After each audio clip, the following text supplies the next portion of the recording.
Hello, good people. Hey. Great to see you again. The fourth day, is it the fourth day? It's 4 days. The fourth day of the challenge, Humankindness, to everyone who contributed or who supported our film. So today we are here for the reason that is for the old days, we want to give you something back. We want to actually show you that you can do things, you have the purpose that you can achieve.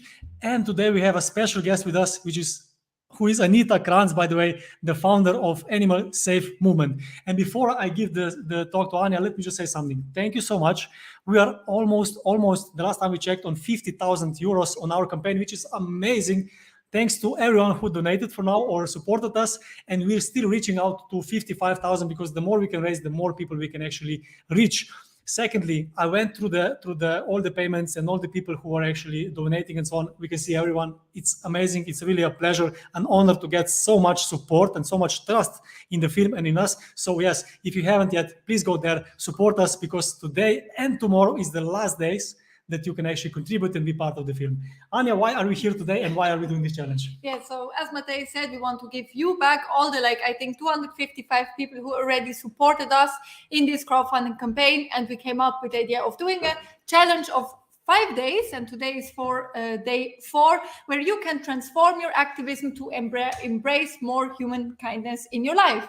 We started with the mindset, went then over with the body, with amazing interviewees, Tori Washington and Lara, had then something about the spirit, and today we talk all about purpose and how purpose can help us to have better activism for the environment, the animals, and also humans and ourselves.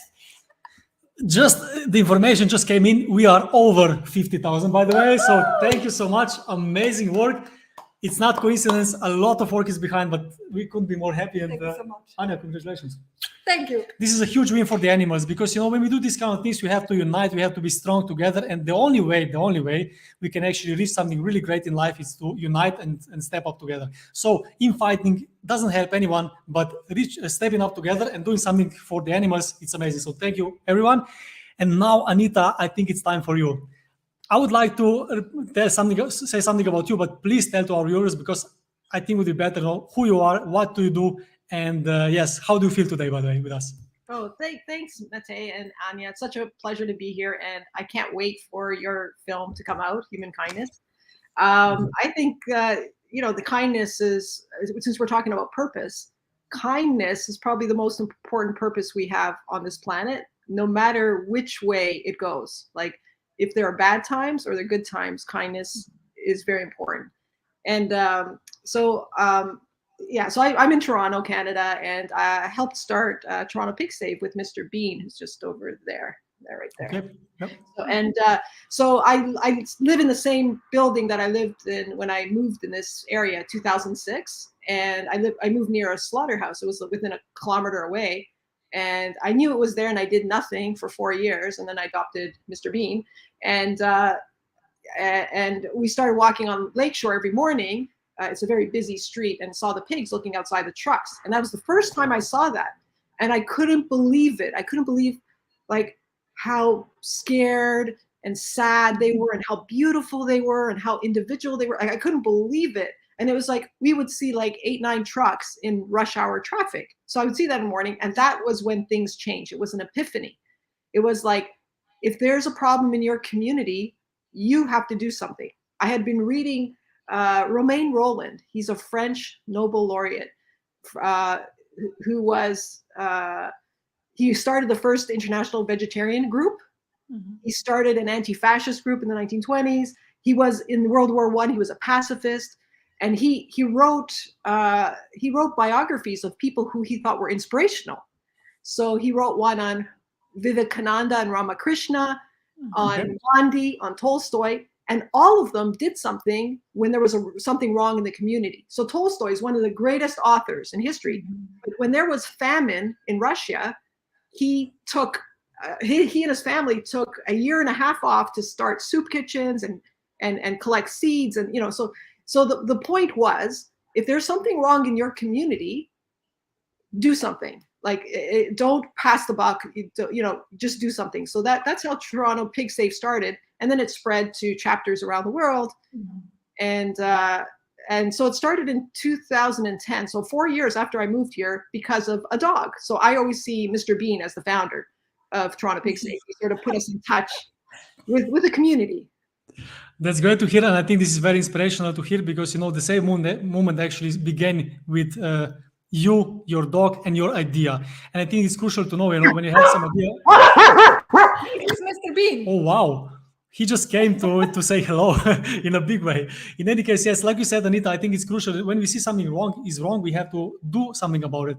And this is what we are talking about today. We're talking about the purpose, why we do things, and why we don't do things, and what happens, when we don't have the purpose, and how this affects us all. But before we go into this, by the way, let me show you some other guests that we have today on board. And the first person we're going to actually share with you, it's two surprise people that we have here in the waiting room. The first one is Nital. Nital, hello, how are you? Good, how are you? Sorry I'm late. Great, so great to see you, by the way. Nital is actually from Plant-Based Treaty, and yes, where are you joining us from, by the way? Toronto. I'm also in Toronto. Toronto as well. Nice to meet you. Great to meet you. You as well. Thanks for having me. Maybe just for our viewers, tell us something about yourself, who you are, what you do for Plant-Based Treaty, and what does Plant-Based Treaty do? Sure. So my name is Nital. I grew up vegetarian, never had meat, vegan for over about 10 years now, but I started the journey from the age of 15. Wow. And I am involved with a few different nonprofits here, mostly in Toronto. So I'm the president of VegTO, which is Canada's oldest vegan charity that seeks to inspire people towards a plant-based lifestyle. I'm on the board of directors with the Vegetarian Food Bank, which seeks to supply people who are low income and at the margins with fresh, whole food, plant-based meals and foods. And I'm also now working with plant-based data as an economist and policy analyst, and finally, plant-based treaty, where Anita brought me on. So I'm working very much on this plant-based treaty 1.5, the next iteration. And I'm working largely as strategic policy, essentially. So we're working in a nutshell to get more plant-based foods everywhere as possible, but there's three core components, as you might have already heard or been familiar with, and we're looking to expand and really focus on implementation. Great. I think what you are big on in these organizations is to make things done. And I cannot say how much I respect this because, it's not just about talking, not just about like what we want to do, what is our vision, but actually make things happen. And Plant-Based Treaty, if you haven't yet, go to Google, put on Plant-Based Treaty and sign up the deal because, what does it mean if people sign Plant-Based Treaty, Nital? Sorry, I didn't catch that. What does it mean if people sign the Plant-Based Treaty? So you're basically endorsing the approach. Anita might even be better suited to speak to this, but you're endorsing this approach that will put food systems at the heart of combating the climate crisis. And there's three core principles. Relinquish, there's the three R's as they're known. So relinquish, which is essentially stopping the bad, no land use change, ecosystem degradation, deforestation, slaughterhouses, new slaughterhouses. And then there's redirect, the R2, which is an active transition away from animal-based food systems towards plant-based food systems. And that's where I really focus on. And then finally, there's restore, which is a component that's actively restoring key ecosystems. So reforesting forests, restoring forests and rewilding the Earth's landscapes, but essentially, returning the Earth more to its natural state. Great, amazing. So many things, but for sure you have to check this out because we need to be on all fronts. Everyone can actually do something about it, even if you just sign something. But today we're going to talk about this a bit more because the purpose is crucial when we are doing anything. But we have another guest, Anna. Yes, actually, we did not expect him. We have another amazing guest coming up. Surprise guest. Surprise guest that we really respect a lot and whose help we are really appreciating a lot. Say hi to Varun. Varun, hi. Hi. Hello. Great to see you again, by the way. How are you? Good. Thank you. How are you? We're doing fantastic. Very well. Today, in this company of people like you, we really feel amazing because today's challenge we have to show to people how important the purpose behind every action is. Because when you have the right purpose, then you can do some things. But now let's talk about what happens, if you don't have purpose. Does any one of you remember the times then when didn't have purpose, and how is this different than now? Anyone? Okay, I'll jump in. Yeah, so I think before Toronto Pig Safe started in 2010, like I cared about a lot of different things, but I didn't have like a clear priority.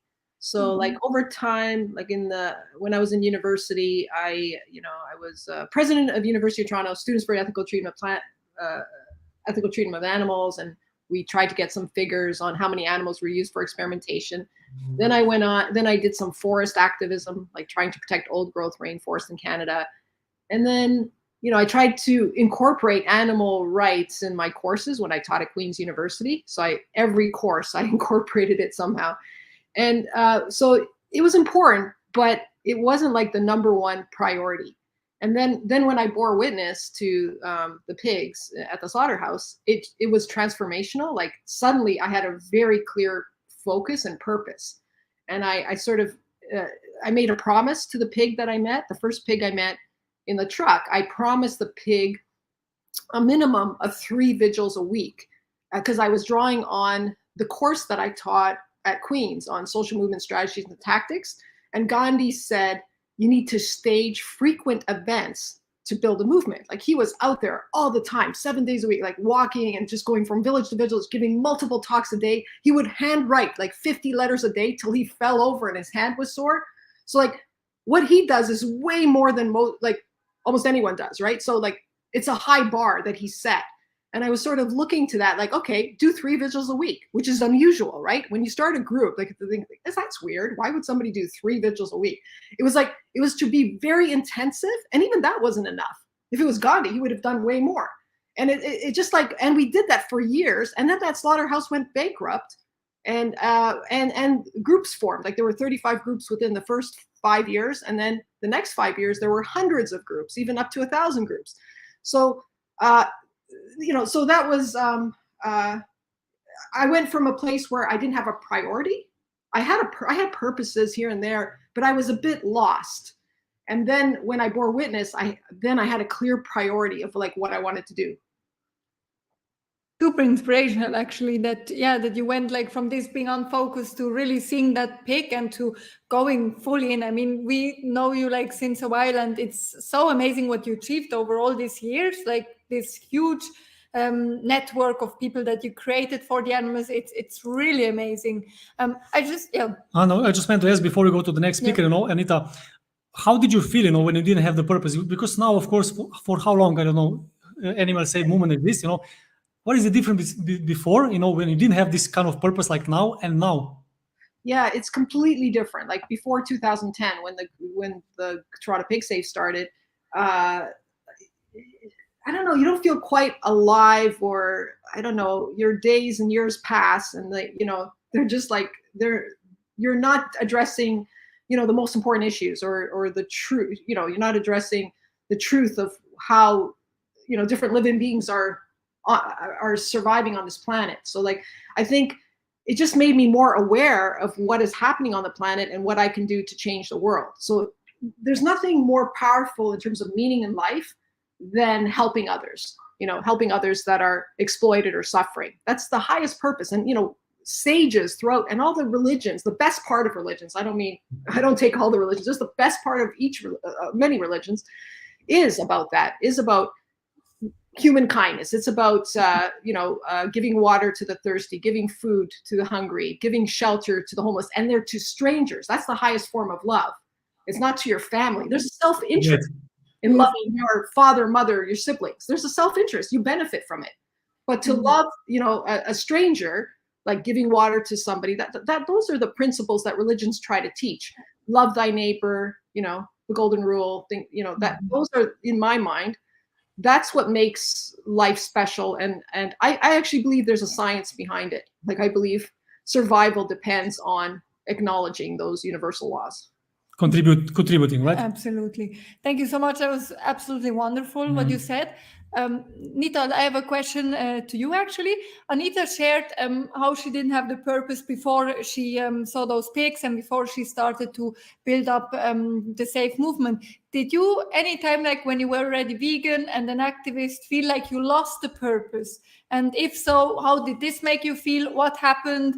Maybe you can share that experience if you had it. Yeah, I mean, I had similar experiences, I think, to begin with, feeling no purpose. Much like Anita said, I was raised with the golden rule. And so just feeling lost, born into a world where the status quo is to think that animals are here for us and not with us. And my parents grew up in South Africa, apartheid. And so there was a lot of injustice that we saw, like, that continued. And Nelson Mandela, Gandhi, Jawaharlal Nehru were all really big role models. But I do think without purpose, it's easy to feel a bit angry or challenged, lost, as Anita mentioned. And, you know, I think those times in our lives, even for me, I find it easy to connect with people, but also equally easily to feel alienated or not belonging. And so, per your question here, in terms of times I've felt lost since becoming an activist, before becoming an activist, where I started to find purpose is through my father, because my family, I found my way to veganism much quicker than my family. And a lot of Indians are vegetarian, but they're not vegan. And that really kind of drove me bananas. And so when I became radical within my own family, even though we all shared a large core set of beliefs and principles. But my father discovered nutrition, plant-based nutrition. And I saw him saving lives, literally. And we got brought in to help him type up articles, because he still types to this day like this. And I would learn this information and like download it. And that felt to me like a really good alignment for, okay, now I can make a case, not just on the moral angle, but also help people. And so that started to develop some of this purpose. And fast forward till today, we're working with Anita Krajnc company, where like really the plant-based and vegan diets are the Swiss Army knife, I often say, where, you know, it's beneficial for not just the animals and the environment, but health, for the economy, for inclusivity and social and racial justice, because there's tremendous injustices underlying our food system in terms of human rights. But it is easy to feel lost sometimes even then. And most recently, I actually saw a great talk at this conference we were all at just the other day by a psychiatrist who mentioned, like, where I feel I feel lost sometimes is in communicating with friends and family who don't subscribe to these beliefs, and how to really get them to see the light, if you will, or, you know, as Anita mentioned, like, you feel aligned. So it's not even meant to be arrogant, but you kind of want that as well. It's not so much, I've evolved from thinking, oh, I'm right and you need to see this point of view, to like, this feels good, this alignment. And so I feel lost when I disconnect from that alignment or finding that with people. And I really like this line I heard the other day from Dr. Tim Guillemot, which is, the compassion that we have for the animals is what we also need to hold for the humans who aren't vegan yet. And that is where I find it's really tricky. It's hard to stay at that high frequency, that vibe, but it is really important. And those role models, both that Anita mentioned, I just mentioned earlier, all kind of held that.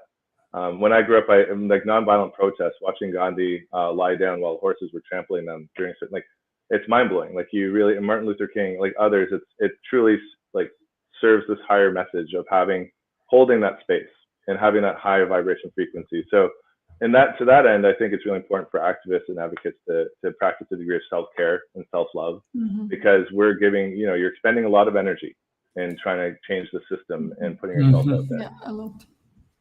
First of all, I just want to thank you all to being also personal here, because, you know, we're talking about our emotions, we're talking about our lives, and even though, you know, we have some positions in life and we have some acknowledgement and so on, you know, we're all people, we all feel the same, like animals. And I just want to say thank you, that you can actually share your experiences, because this is very important for everyone to know, because in our community, of course, a lot of people are suffering from like not having motivation, not having purpose. And because of this, of course, we're not so strong as we could be. Yes. So yeah, thank you so much for sharing. It's beautiful. Also, Gandhi is like one of the huge idols for us that really helped us on the way to be stronger, to really like even do civil disobedience, because it's so powerful what he did, and he seemed always so purposeful, going no matter, like, everyone was against him, and that was truly inspiring to see. Varun, you're also here, surprise guest. We didn't know until before, and we're very, very happy. You always seem so driven when you do things for the safe movement. We see how amazing you are on social media there. How was it for you? Like, as a vegan, did you experience something similar than Nital, that you felt like purposeless, or have you always felt like driven and like with the pure motivation to go on? Yeah, so my story is pretty much similar to Anita's. It was almost a decade ago. I was living in India, and there's a lot of stray animals, and you see them suffering, thirsty, injured. And one day I decided to not just, feel sad about it, but instead do something to help them. And that's when I started, helping stray animals. And then, although I was vegetarian that time, I hadn't yet made the connection with other farm animals. So one day I saw some chat online, like some group, in some group, people talking about, farmed animals and about dairy cows, for example. And I looked up about veganism, and that's when I discovered how, even though I was helping animals on the street, what I was consuming was also contributing to the exploitation and slaughter of animals. And that's when I started, going out of my way to help the victims, and that's where my journey started. I started activism. Initially, it was a bit like, there were times I felt like if we ever gonna reach a point where we'll achieve animal liberation, and that's when I thought, instead of feeling hopeless, step up and do something. And that's when I got involved with animal rights, different kinds of activism, including vigils, street action, pressure campaigns, and just a couple of years ago, plant-based treaty started, and that's when I joined the plant-based treaty and understood the importance of systemic changes and putting pressure on governments to create policy change for the animals and the environment. So for all of us, purpose changed something, right? And if I ask you, Anya, for example, I'm just curious, do you experience the same like other people? I mean, when you didn't have the purpose, how was it? Because I know that it was some time. Yeah. How was it? Maybe share your story as well. I'm just curious. Before I will share the story, just one thing. Also, people feel free to comment. Darren is commenting a lot, but also all the other people who are here, share your stories, be vulnerable together with us, because that's how we can grow, that's how we can learn together, and that's what this challenge is for, also to interact with us. We would love to hear your thoughts on this very, very important topic of purpose. It's not an easy topic. Of course, it's easier to just watch, but it's also cool when you share the things, because other people can connect and we can all learn something. At the end of this conversation, for sure, we're going to give out also some solutions, but for now, we just like to see what we're actually dealing with. Yes. So for me, I mean, I experienced both. Before I went vegan, for sure, the lack of purpose. When I was working in a travel agency, and my only purpose was basically to work, to come home, to hang out with friends, to have a beer, and that's it. But I really felt like a lack of self-confidence and lack of self-identity, just because I didn't know what the hell am I doing. It's like living day in, day out without even really knowing, asking this question, like, why are we here? This was for sure a really big part of my life, and I could start this journey of self-love only after going vegan and being an activist and feeling like my being here, my presence matters. But when I became an activist, I remember like the time I was the least effective was really when I lost this purpose. So those who know me a bit, they know that I did a lot of farm investigations, rescues of animals, where of course I had to leave like 10,000 behind, while I took maybe 3-4 individuals with me. And I just felt like I'm so small, I'm not changing anything, of course, for these few animals that I saved. But other than that, like, yeah, we want to achieve animal liberation. That's how I felt in some time. And that's the time where I could give the least. I really remember one time breaking down in a cube of truth just because I could not talk to a person who was not yet vegan. And it was just so horrible, this feeling of not knowing what am I doing and why am I here. And so for sure, it's so important to work on yourself. We will for sure later in the solutions get more to that. But I know now that I have the purpose. I mean, Matej and me, like these 15 months that we worked on the film, we could achieve so much just because we really knew, like, why are we doing this? What is the purpose? What is our end goal? And we were so driven like never before. So for sure, for me, this was a huge, huge game changer to get my purpose. Yeah. And just briefly, because I think many activists are going to listen to this podcast in the future as well. And of course, vegans. It's, my story, just briefly, when I became vegan, I very, very fastly start with one project in Slovenia, in my country, my own language, which is only 2 million people. But we did like 100 interviews with people who became vegans. And we did the story like, why did you become vegan? What happened? What changed? How do you feel right now? And so on. So actually, we want to inspire non-vegans already back then. And I remember, we did this 100 interviews. This was a project of 3.5 years. And I remember in the middle already, I almost lost this purpose because it was so hard with so many farmers in Slovenia, for example, commenting trashing, making bad comments and so on, also going against this threatening, let's say threatening, let's not go further. And of course, it was hard, to even continue to do this kind of thing because we didn't feel like we do any difference. And I think many people can relate to that because, it's so hard in this world sometimes if you don't know why and how to do these things. And of course, also, if you don't know how to unite and to work together and to somehow be part of something successful.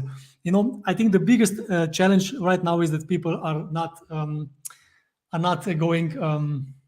I think the biggest challenge is that people are actually fighting each other and not really working for something that they could. But let's talk now about, you have some comments for Anya? First of all, we have a comment, haters gonna hate, so happy to Yeah, be true. preserved of our beautiful co-producer and executive producer, Lynn. But just one thing before we continue with the interview, Matej said about unifying, and I want to say here a huge shout out to all of you of Animal Safe Movement Plant-Based Treaty, because you were so amazing from the beginning. We had no idea what we're doing with this movie. We had a call or even two with Anita where she gave us Since the time. beginning, Anita, thank you so much. She believed in us. She gave us contacts, and also Varun. He shared so much, in Animal Safe Movement, our most viewed reel was thanks to you. So Animal Safe Movement, Plant-Based Treaty are huge in unifying, not in fighting, and we're more than grateful for that. And this is the inspiration today, because we have to be somehow united, and secondly, we have to help each other, because if we want to achieve animal liberation, the only way to do this is actually to do this first of all in the long term, and second of all to work together. But now let's go to the solution part. Yes, except you want to add something to the challenge of lack of purpose, then feel free, but otherwise we can go to the solution. And just one comment also, it can be overwhelming, especially when family and friends won't entertain your POV. I don't know what POV means, but I guess when you're vegan. A point of view, thank you. Okay, thank you. You're not native, so yeah, for sure, that's very, very hard when you feel alone with this and you understand and you show it to your family and you think you know the truth and you believe they go vegan with you and they just laugh at you or are angry. I think we all have been there, and I was so shocked. How can the people I love the most, people are the most empathic, be you're exaggerating, but bacon though? Yeah, it's really crazy. It's not an easy word for us, for sure. But let me just ask you now, if you're a person right now, this is the question for all three of you, by the way. If you're a person right now who is watching this video and thinking about, what, I really want to help animals, I want to work for this, but I really don't have the power. I don't feel I can do something. I don't have the purpose. How can I find the purpose? What would you say, Anita? How can a person find his purpose or her purpose? Yeah, good question. I think when I was teaching at Queen's University, I wanted to inspire the students to find the purpose, to help the world, help the world. And I would have them read I would have them read Gandhi's autobiography. I actually put it on, I taught a course on research methods, and autobiography is one of the research methods, one way of getting one type of method. And so I put that on, and then I think it's important to read. I think that's part from very inspiring people. So Tolstoy wrote a book called Calendar of Wisdom, and it had sayings for every day of the year. And in that one, we found the bearing witness quote that we use all the time. If when the suffering of another creature causes you to feel pain, don't succumb to don't flee from the suffering one, but on the contrary, come close as you can and try to help. And to me, that's the perfect definition of bearing witness. This choice that you have to look away. Oh, I don't know, this is not pleasant. This is painful. I don't want to know. Which is that's one attitude. It's not an ethical response. Whereas the other response is you come close as you can and try to help. You know what I mean? I just think. So I would say reading is part of the answer. I think there are many, many solutions, but I think reading from the most inspirational figures like Gandhi or Martin Luther King or so many inspiring social movement leaders, I think that's part of the solution. Thank you so much. Okay, Nital. Yeah, I think Anita kind of nailed it there in terms of, you can tell that she's a deep thinker. I also think, Ralph Waldo Emerson had a big impact on me growing up as well. And he had a quote that was, I might get it wrong. It was around like the purpose of life isn't to be happy, it's to be useful, to be honorable, to be compassionate. And That's so, cool. yeah, making it so. I know. So Rich Roll has had a big impact on me as well, him and his podcast, and actually his whole trajectory. And when I was like struggling with purpose myself, I felt like a generalist, right? Too much. And Rich Roll has this pinned tweet on his Twitter account around how he felt lost, like he was only 43 when he started his podcast, and like how you can really make it, like, it doesn't matter what age you are in life or what you've done before, you can always make a change now. And so one of his approaches, so like one of his mantras that I started to adopt is that mood follows action. And so one thing I found really useful is that when you're not sure what to do, or if you want to make a change and you don't know where, you feel overwhelmed, because systemic change is hard. Systems change is like, it is not easy, but help somebody, whether it's human or one of our non-human friends. Just anybody who has it tougher than you, that action, that help will foster a sense of gratitude and purpose in you, and it'll help you cultivate and continue along the path. And then you'll be surprised, like the more you do these little actions and these small, what seem to be small acts to you, the more the universe responds in kind, and you will start to see a path kind of illuminate more. Absolutely beautiful. I mean, yeah. If I understand correctly, no, because you are talking about inspiration. I would say, for example, one thing that you can actually do when you don't have the purpose yet, you have to follow some people who have the purpose, because it's contagious. Also, who are you spending your time with? Even though this is very known in the business world and so on, who you spend your time with, this is where you're going to be and so on. But it's also with passion, with inspiration, with purpose. If you spend time with people who are purposeful, you're going to be purposeful. If you spend time with people who are not purposeful, not. So I think, should. No, I just found it very, very powerful what you said, because I believe this is so true. Like I remember when I was, how old was I? 2015. When I didn't feel like I have a purpose, I went to Ecuador to help children in a kindergarten. I was not vegan at all, but like going there, helping children who don't have a family, I remember I felt so purposeful, and I could find so much happiness in that, and like somehow, wow, I'm here for a reason. And so I truly believe, like, as you said, everyone who doesn't know what to do with their life, go help somebody, no matter like who you like want to help the most. And also, before I started working as a nurse, like I did a 3-year study now, I will finish. It's a bit interesting story how I slipped into that. But I felt so bad. I was already vegan, activist. And as I said, I really could not talk to non-vegans anymore. And starting to help people, of course, even though my heart goes out the most for animals, but going there to help people who cannot take care for themselves really lightened up something inside of me and gave me so much drive. So yeah, I really love what you said, Nital, because it resonates so much with myself and my experiences. Thank you, Anya.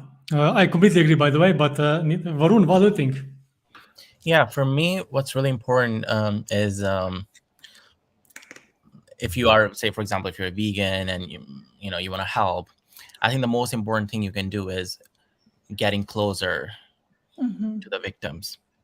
And when you see the suffering and you see, you have the first-hand experience of what they're experiencing, you're able to put yourself in their shoes. And that's when you find the purpose. And, a lot of people we see when they attend vigils, they've been, like, for example, they've been vegan for 5 years, 6 years. But when they actually see those victims in the eyes, it transforms their life. That becomes their purpose, to help those. Because once you see either humans or non-human animals suffering, experiencing pain, it becomes your goal to, want to help them. And, our food system, our just system in general plays a crucial role in hiding what other victims are experiencing. For example, even if you take human rights example, a lot of people don't know what's happening in Yemen, for example. People are getting bombed, they're being starved, there's cholera outbreak. The reason you don't see people talk about it because we don't hear them. We don't hear about it. We don't, the victim is hidden. The same way with non-human animals, the victim is hidden. So I think in order to find the purpose, you have to go out of your way to be close to the victims and help them. Oh, cool. Yeah, also super powerful. Sorry, is it someone No, said something? so just to build on what Varun said is like, for some people are fired up. We're motivated by different things for purpose, but one of the biggest motivators for like is in righteousness or anger at injustice. Righteousness isn't the right term, but there is a dopamine, like when they've done social experiments in the 60s and 70s that you're not allowed to do anymore, and they open up the human brain and found what activates the most. It's actually not necessarily just pure joy, but the act like injustice, like fighting injustice in a way. And so the quote from, I think it's attributed to Edmund Burke. I don't remember if it's actually, but the only thing necessary for evil to triumph in the world is that good people do nothing. Once you connect, like what Bruno was just saying, and you see the injustices and you meet victims, etc., it really becomes more, it feels less like a choice and more like an obligation or a duty.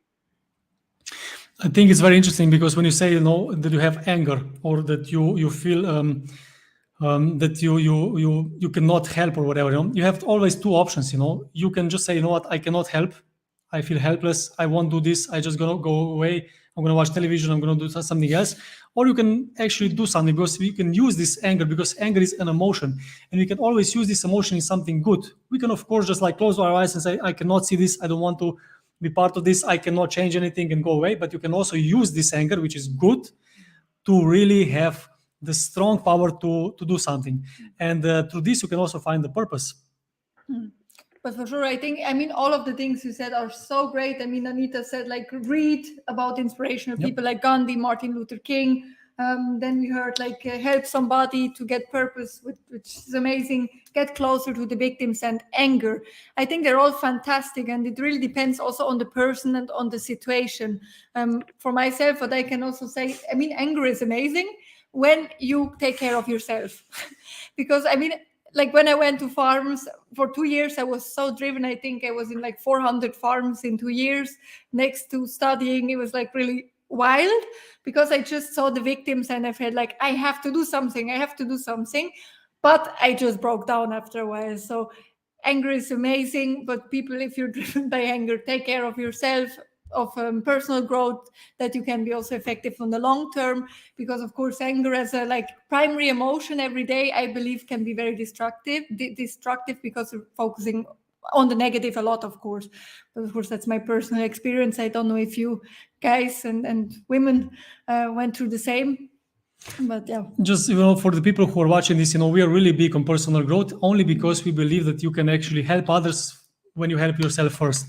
If you don't feel good about your body, about yourself, about your purpose and so on, if you don't have strong core, then it's very hard to help anyone. There is a saying that I actually told a couple of days ago, for example, when you are on the plane and someone says, you have if something goes wrong and you have there a child, where should you put the mask first? If something goes wrong, the mask fell down and you have a child there, who should get the mask first? And usually people say what?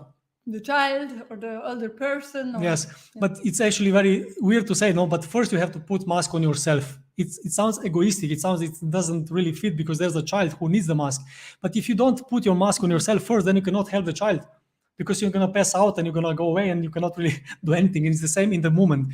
When we help ourselves, when we help each other, when we are feeling strong, fulfilled, happy even, then we can help other people, especially if you want to do this for a long term. What do you think about this long-term activism, which you all are part of, by the way? Let's start with Anita again. How important it is to be long-term active for the animals or for whatever purpose you're fighting for? And how to do so also. Yeah. That's so interesting, this conversation, and how it, like, I just started with books, and then you went to action, like helping people, and then, to coming as close as you can to helping the people, the beings that are not in public view, and then sort of talking about how do you take care of yourself in this context. Well, I wanted to add, given the previous conversation we had, what Gandhi said before he would undertake direct action. He said the very first step was self-purification. Mm-hmm. So on the one hand, it's like, yes, take care of yourself, drink enough water, exercise, meditate. But the self-purification also has to do with what Nital and Varun were talking about in terms of like the actions. So he would also include in self purification, like not harming animals, like your diet, your profession, not, so when he was a lawyer, he changed the definition of lawyer. Instead of winning for the client, he wanted to win based on the truth. Mhm. So if his client was guilty, that was what should be presented. So he was turning things around. And then he was also a journalist, and he said he would define journalism as helping, social movements and getting progress in society. So do you see what I mean? Like, so the self-purification is about taking care of yourself, being strong, being healthy, but it's also, being vegan, not harming others. And I add that political dimension because when we're trying to change environmental groups and what they're doing, and for them to endorse the treaty, it's very hard if on a personal level, they're meat eaters. Like, it's very hard, and it's like, so it's just that self-purification step is very important. And how do we encourage that? And then Tolstoy has been quoted with saying this, but I've never seen it where it's from, but something to the effect that in order to change the world, you have to change yourself. You have to start by changing yourself first. Oh, true. Absolutely true. True that. Nital, what do you think? Sorry, I didn't realize I muted there. I completely agree with what Anita said. It actually speaks to yoga training in India, the yamas and the niyamas. There's these self-principles and there's universal principles, but asking people just to avoid violence, lying, stealing, and even wasting energy, and then attachment. Those are like the yamas. And the niyamas are embracing cleanliness and contentment to purify ourselves through continual studying and observing our habits and surrender. And so I think personally, as you do this, you take care of yourself like we've been talking about. It's really important. Like, we see a lot of people who've been doing this for a long time burn out. And you guys spoke to this, right? You mentioned this about anger. If that's driving you, the injustice, you can burn out. You'll feel a little bit despondent and a little bit helpless. So there is this guy, James Clear, who wrote this book, Atomic Habits, which is really good as well. And just getting 1% better every day, learning. I also find it really interesting to just learn about how the brain works. So it helps you catch your own thoughts. It helps you kind of evolve. And that it creates more self-awareness and like which thoughts to hold on and keep attention with and which ones to push out. And so personally, I mean, I think that component is really important. Plus continuing to evolve. I was just giving a talk on the weekend saying, we really have the Swiss Army knife, as I mentioned, for all solutions here. And it's not just veganism. You can even get more specific and say like the whole food plant-based, then you can also really make the healthcare argument. But let's just keep it at vegan and plant-based. We have this toolkit. And so I think Varun and you and I shared this in common that we all came at from the ethical and moral lens. That's what drives us. But I really encourage everybody who's looking to, has a long-term focus here, wants to keep that flame really strong within them, to continue to tool up, as I call it. And so you have the climate, you have health, you have the economics, you have social and racial justice. There's a lot and the equity lens is under discussed. But as you kind of develop these in your toolkit, it really allows you to speak to all sorts of different people, because some people receive messages differently. And then I find that really powerful and can help you like really be successful in the long term with reaching as broad an audience as possible. That's amazing. Yeah. Sorry, that's amazing, because you for sure have to learn from different things. And of course, everyone learns or get value from different things. So you need to all the time research. And purpose of life is also, to learn all the time. And for example, if you take a look at Anita's, repertoire today, she's talking all the time about books. Before I said something about like how you can actually, with who you actually spend your time, this is who you become. And also books are a great deal of that. You can work with these kind of people, you can hang out, you can read books, you can watch movies, you can watch this kind of podcasts and so on. And in these kind of ways, you can learn the ideas and learn the ways how to get this energy. This is contagious.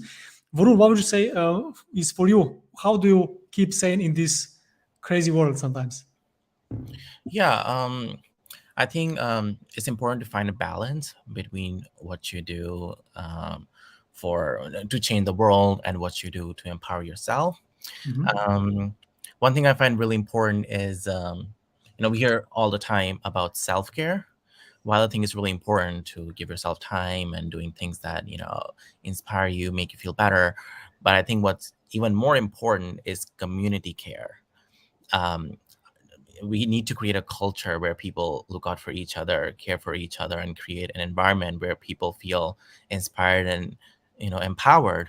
So different ways you can do it is, checking on your friends. Because a lot of times everyone, like a lot of people you hang out with may look all nice and happy, but do you know what they're going through? So, if we create a culture where we look out for each other, check on each other, and, care for each other, I think that helps, prevent burnout and help people keep going. So, yeah.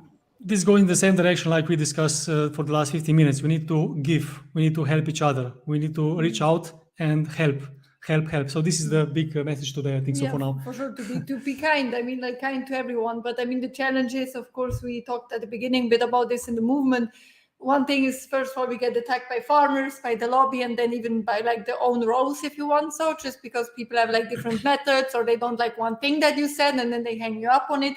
Instead of that, we can talk together and grow together. And as Nital said, like, make our toolbox bigger, right? Our toolkit. So we have like more things in our repertoire. We're just pushing each other down. Of course, not everyone, but we see this unfortunately a lot. And so for sure, it's so important to embrace this human kindness within our community so we can extend it to other people, because I strongly believe like we fight each other and then the non-vegans are reading the comments and they're just straight up confused. Like even they don't agree with each other. Okay, let's have the bacon. So important to be like kind to each other. And let's put another example out, because right now we have actually two options. One option is actually what we're doing right now is that we are actually having activists who are very, very active for a short period of time, let's say couple of weeks, couple of months, couple of years, and then they stop because they burn out or they cannot deal with people anymore or with other activists, because yes, it's not an easy environment to be in right now. Secondly, what is the solution? The solution is a long-term activism. The solution is to do something in a way that you actually can stand behind and do this long-term. That's why we really believe that businesses are actually one of the coolest way as well. The coolest form of activism, because you cannot just say, no, next week, I don't feel it. I don't know if I can do this and so on. You have to go for it. You have to find a way. You need to be creative. And of course, you're going to find the people who are going to help you in this way as well. But secondly, imagine, right now, how hard it is to get people on board that they're vegan, and how harder it is to get them on board to be active. And when you get these people on board, even if they're very active with this anger attitude and so on, and they do a lot and so on, if they are gone in half a year, did we do something? Because then we start another circle that's actually very, very hard and doesn't really move so much. And the solution here would be, of course, to every one of us just think about like the ways how we can sustain our activism in the long term, because then we're going to just grow and grow and grow and not go like up and down and up and down. Of course, this is philosophy question now, but still, if we can, all of us find a way how to be sustainable, how to take care of ourselves, how to help others, how to unite, this would be the way to go. So now we have something else to do. Yes, this wouldn't be Human Kindness Challenge Day 4 without a challenge. And so we prepared something for the beautiful people watching at home and doing the replay. And we would like to have one of you three who will do this exercise with us together here. Who wants to do it, by the way? Yes. Not all together. Nital? Nital, great. Great, thank you so much. And it would be amazing, like the people at home, take really the time when you do this. You can do this also later, but don't do this like tomorrow, after tomorrow, in a week. Really, after this live session, take the time. We have 3 questions that we want to ask, and sometimes it might take even longer. Of course, you can answer this question in a second, but like really think a bit deep about this question in order to get closer to your purpose. And when you feel purposeless, go back to these 3 questions, think them through for yourself, and then we're sure that you will get closer to finding your purpose. Nital, here we are. So, first of all, this is the challenge for Nital, but only because, we want to show you how to do these kind of things as alone later on yourself. So, Nital, thank you so much for being open to do this kind of thing. It's, of course, personal, but, help us and let's go there together. Yes. What do you want to do out of your life? Okay, we're just starting with easy questions. I want to ultimately help others and create change. That was very fast. Of course, you can also go a bit deeper when we say, like, what do I want to do out of my life? Because this is now very broad, which is also great, like, to get an idea. But on which level would you like to help others? So I think my life's purpose is to create fundamentally change our food systems to help both society and individuals. So create change through food systems is specifically what I feel called to. Great answer. Why is this so important for you? Like I was saying earlier, sometimes it just honestly feels like a calling or an obligation from looking back at where I was in my life. And back to the purpose, for anybody who looks back, I can see all these things I did that didn't feel like they had meaning or direction. And now I can look back and see what the meaning and purpose of each one was to lead me here. And so now it's about connecting those dots and moving forward with them. But just clearly, why do you think this is your calling? It's a good question. So I think the combination of the lens of injustice, my parents growing up in apartheid and seeing that and having it's very interesting. Anita and I share many of the role models, but having that influence led me to look at the systemic change, like to question systems writ large. You know, my father left South Africa the moment he saw his paycheck was half of that of his white colleagues. But then you tie in the animal component. I'm very interested in total liberation, and we're in a system that kind of suffocates us and makes it really hard to have change. Like even getting to a 4-day work week, for example. So there's along this path, there's been certain things like Varun was just talking about community care, and I remember there's a book on evolutionary psychology called The Moral Animal, in which the woman's looking out on the water and sees a beautiful interaction of a parent and their child, and has a moment of sadness because they realize I will never care for that child the same way I love my child. And that speaks to the need for us to look out for one another. And so between that, and then I mentioned to you my father discovering what he discovered through Dr. Dean Ornish's work and with saving lives through health and nutrition, and kind of tooling up along the way. And so I studied under somebody who looked at political economy, and he was a world-class political economist. So I could see the effect of how agriculture, and especially animal agriculture industry, creates influence and subverts all of the efforts that we're kind of talking about on the food systems today. Like there's no accident that there's dairy production in every single state in the USA. You know, they know how to get political influence. Anita and I were just on a call yesterday with this lovely woman from Brazil who's created Meatless Monday in over 2.5 million schools. For over 2.5 million kids there, and yet, you know, industry, the politicians are in their pocket. So along the way, I learned certain pieces of the puzzle that seemed to be really fit this particular path. And I worked at Agriculture Canada and saw that influence firsthand. And so here we are today, like 15 years later, along the path. It seems natural. It's also for sure this connected to your values, and also, you know, with these kind of questions that we go now, we want to show to people, you know, we can go always deeper and deeper, because the first question, of course, is very rational and like automatic, but you know, when you go deeper, why do you feel like that? For what purpose? You know, what happened? You know, that you actually started to think, why do I have this value and so on? You can get really deep and you can understand, you know, why some things are so important to us. And all of us has this, you know, vegan, non-vegans and so on. We have very deep reasons why we do things. And when you research this, when you take the time and so on, there's an exercise called 7 levels deep. You can check out on internet, on YouTube, on ChatGPT, somewhere else, you know. But this is something for sure that can help anyone, you know, to find the purpose as well. Yeah, it would for sure take longer if you would go all the 7. It's like basically 7 times deeper that you go while you ask. Whereas a simple answer is like, I want to help others, can really go into a huge discussion.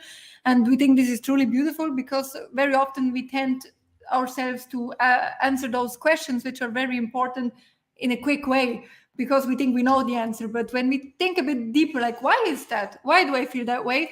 Then we can really like expand this whole thing. And this can also for sure give us a lot of drive.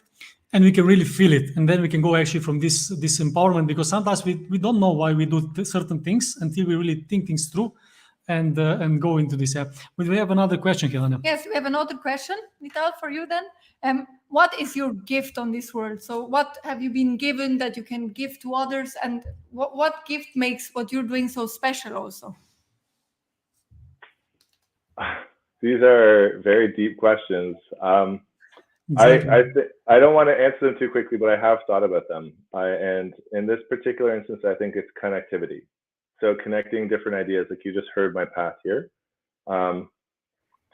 and connecting people. So I actually put this on a profile recently, that connecting people to either the other people or concepts to advance their life mission or purpose feels like a particular gift.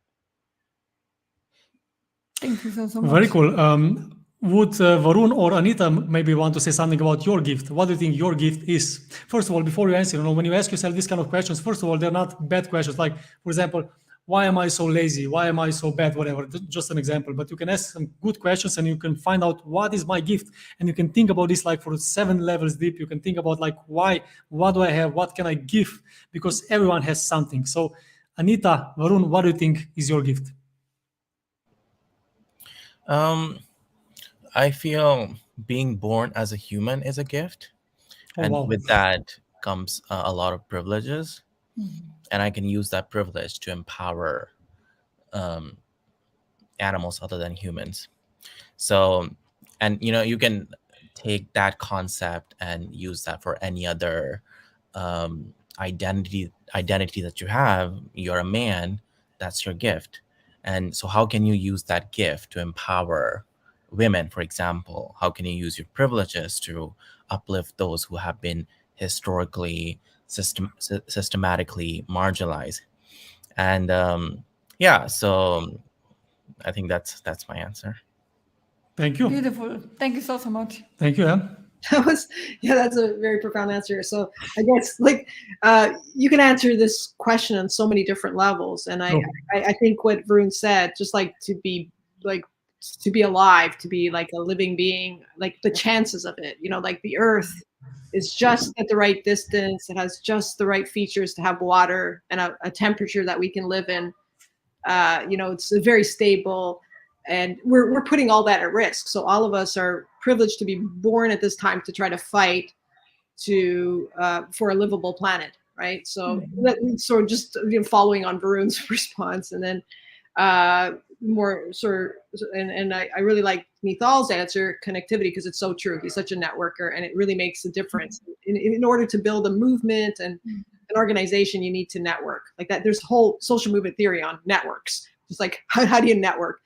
And I think I would sort of answer in a similar line to Nital. I think my gift is sort of like appreciating other activists, like loving, like it's like I love animals, I love the planet, I love rainforests, but to love other humans, I know it's challenging often for animal rights activists, but I think when I read people like Saul Alinsky, he's a very famous community organizer. He wrote a couple of books and inspired Cesar Chavez, who's a vegan and started the United Farm Workers. And he said, to be a good community organizer, you have to love people, because a person can tell in a second if you're not being genuine and you don't really like them and you're just using them.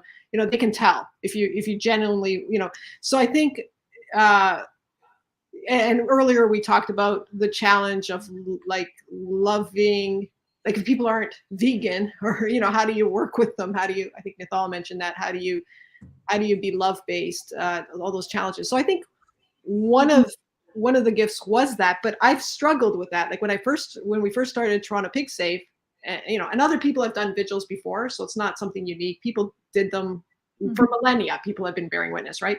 We just organized in a way saying, okay, let's organize all over the world. That was the only thing that was sort of different. But so when we first started, I was really, because I had read Tolstoy, Gandhi, I was so inspired, the slaughterhouse workers, we reached out to them, but someone like Tolstoy would say in a truthful response, yes, they're victims, but they're also participating in the violence. It's not like one or the other, like they're also part of they are doing something that they shouldn't be doing. But so I just think, I think, you have that gift, but sometimes that gift that you have goes away too. And I was feeling that with the bearing witness, like after doing it so many years, I was thinking that love-based was sort of not being so present. And I thought, okay, I got to step back. I'm not being helpful here. And I just thought, okay. And then when we found plant-based 3D, I was, I'm so happy. I don't have to, I don't want to go to vigils all the time. Like I don't want to go, because I just don't feel, I feel a lot of rage, a lot of anger. And so that gift it can go away sometimes that you have, and then you have to reshape it, see what other gifts you have. You have to change the gifts. Absolutely. I mean, I think like this possibility of self-reflection that you have, is also a huge gift, because there are people who just like would continue and not even being able to recognize, okay, I'm harmful here. And one thing, I mean, Anita, I know you the longest from the people here. What I can say, you're persistent as almost no one that I know. So like really, like you're working day in, day night, and day out. I really know many things you achieved and how long you're showing up. And so for sure, that's a huge gift. I mean, many people, they don't have this motivation, and it's really amazing. So. And also another thing is, it's nothing wrong if you change your gift, for example, if you change your focus or purpose even, because we are people, we develop, we grow, we are different every day because of the people we met, because of the new ideas. This is what we want to do with actually veganizing the world. So in any case, we need to understand that people change, and this is good and it's possible. People change values, people change their opinions, beliefs, and so on. So in any case, this works also for us. Before we go to the conclusion of this amazing value-packed conversation, I would ask you one short question for all of us, not like too short, but still shorter. What would you say would you like to be your legacy? What would you like to leave behind? Nital, maybe you can start because you were the last who didn't talk, yeah? I think about this one a lot, and I haven't come to a conclusion. I don't know if I have a succinct answer. It's something around the lines of leaving things better off than finding them. But I'm to be quite honest with you, I'm still grappling with that question. It's not an easy question for sure, but maybe also a challenge for you, not because I want to challenge you, but because, when you find maybe even deeper goal, you can maybe do even more, because why do we limit ourselves? In any ways, not easy question. No, I'm glad you asked it though. Thank you. I'm gonna be thinking after this. Great. Thank you. Varun. Or Anita, or maybe both of you. Of course. Yeah, definitely not an easy question. Something I've never thought about. But yeah, I would want people to look back at me and think of just helping the vulnerable, because I think the reason we are in this climate, biodiversity, and animal crisis is because of our lack of regard for the most vulnerable among us. And if we helped the most vulnerable, like if you see a spider, in your kitchen who fell into a bowl of water, what would you do? Would you just leave them, or would you go out of your way to help them? Even the tiniest one wants to live and be free. And if we started, and everything is connected, and if you look at it, the smallest animals play such a crucial role in the existence of our planet. Earthworms, for example, and all these tiny animals. So if we start respecting them, and it's like, again, not just because it's ethically right, because it's like environmentally and ecologically beneficial for us. So I would want people to start doing that, and that's the legacy I would want to leave behind. So beautiful. Oh. Thank you, Varun. Deep. Thank you. Strong one as well. Yeah. Good. Yeah, that was really beautiful. So I think, like, from my perspective, like, the future is so uncertain, like in terms of even the survival of life on this planet, how long it will be, and what we're doing. So, like, any legacy will not survive if we face an existential threat, and it comes to pass, right? All of that will be gone from our making. So, so for me, the legacy would be to do everything in our power to try to, save the earth, kind of thing, and to be kind while you're doing it. So, like, so for Gandhi, it was not just outcome, but it was process was as important as outcome, and it's always the right thing to do. So, like, in philosophy, there are two approaches, like, at least two. There's a consequentialist utilitarian approach where people are calculating, like, oh, if I do this, it's the greatest good for the greatest number. And it's You almost have to assume you're God, that you know the future and you can calculate. But if you ask different people to calculate, they'll all come up with different calculations. You know what I mean? So that's one perspective. Then there's the more Gandhian Tolstoyan perspective, which is called deontological, which is do the right thing in the present and without regard to consequences, because you don't know you're not God. You don't know the consequences. And sometimes being kind has consequences that can pass on generations. And so I guess the legacy would be, how do we be more like that? Like, how do we be more doing the right thing in the present? And it's not easy, because the tendency in our society is for people to be more consequentialist. You know, like, do not save the pig in the truck because you're going to go to jail. But if you were the pig in the truck, what would you want? And so in our society, there's so much speciesism, so it's incredibly hard to be deontological. It's very hard to be like a Jesus-like figure or a Gandhi-like figure, or, you know, Martin Luther King. But for all the animals and all the victims, those are the people that we want, and we want everyone to be like that. And so how do we, I guess that's the legacy. How do we do as much as we can and do it in a kind way? So that connects justice and kindness. You know, try to do everything we can, change the system, which is justice, but also do it kindly in a process. I love it. I love it. It's a great way of expressing this. Yes, for sure. I honestly had like a little tear in my eye while you said this. It's just so beautiful what you said, and it's so true. So it's like really like the process that's important, and we should remind ourselves every single day on giving our best to think about the victims and not thinking about like, what's the end. Of course, the end goal is important, but what can we do right now in this moment to make the world a better place? Yeah, it's a wonderful way, I think, to conclude this conclude this talk. But for sure, you know, before we go into the conclusion of this talk, first of all, thank you for everyone who is watching this and of course supporting the film, because this is the purpose here, is actually to give you something back, to give you something that actually you can use for. And before we go into this, Anita, you're going to be part of the film Humankindness, the Animal Dilemma, which is amazing. We're very happy to have you on board. Can you maybe tell us in a couple of sentences, why did you decide to be part of this film, and what does this mean to you? Oh, well, I'm very grateful if, you know, the animal save movement and the plant-based treaty could be part of the film and tell the story, because I think, as we were talking today, like this idea of kindness involving trying to help the most oppressed and bearing witness and coming as close as you can. And so I think it's part of this, you know, part of the story of human kindness. And yeah, I'm just very grateful, and I hope it's not me personally. I think it would be nice just the animal save movement people and organizers are part of the film, and people carry on, because I don't want to do vigils all the time, but there are people in Toronto that do vigils every week, and they want to do it, and they have all the energy that I used to have, but I don't have it now. So it's just like we're all together as a community, you know, carrying the torch, passing the torch to somebody else.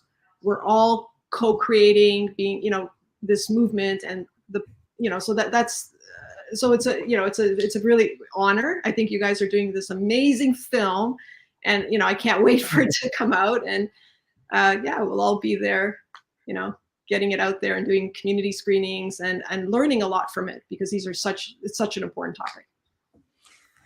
Thank you so much, Anita. This means a lot to us, and thank you for to all of you actually who are part of this conversation. You gave a lot of value to our viewers, and of course this is the fourth day already, of course to us as well, you know, the fourth day of this Humankindness challenge, where we want to actually wake up people and to help them with some useful information from people who has experiences, who are living their words, and of course who can inspire you to do more.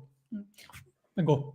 So many of you probably know that like tomorrow is the last day of our crowdfunding campaign for the film Humankindness, the Animal Dilemma, that we're working on since 15 months. We're super excited and already so endlessly grateful. We just passed the 50,000 euro mark before when we started this live, thanks to like almost 260 backers, and we're So grateful for every single message we got, for all the beautiful kindness, of course, for the generous donations. And you still have the possibility to help us to bring this vision to life, to bring this movie to the biggest platforms and also cinemas, festivals. For only €10, you can pre-order the film. We have a special action, so please check the link out that you see here. I always have challenges. It's also in the bio, and help us. Even €10 make a big difference. Share this with your friends, families, vegans, activists, people who love animals and maybe even are not vegan yet and need to see this movie. This would mean the world to us. It's still quite a long journey in front of us because we're going to make this movie in the next months. By the end of the year, should be finished. But to make this production value movie really, really in high end, then we need your help as well right now and tomorrow. Today is the day, tomorrow is the day, the last day when we can actually gather this valuable funds, because everything costs. And if you want to reach more people, we have to have this really, really well prepared. For this reason, thank you so much for joining us today. Sorry. Also, we have tomorrow the last live video of this challenge that will be a bit longer. So tomorrow we'll be live from 5 p.m.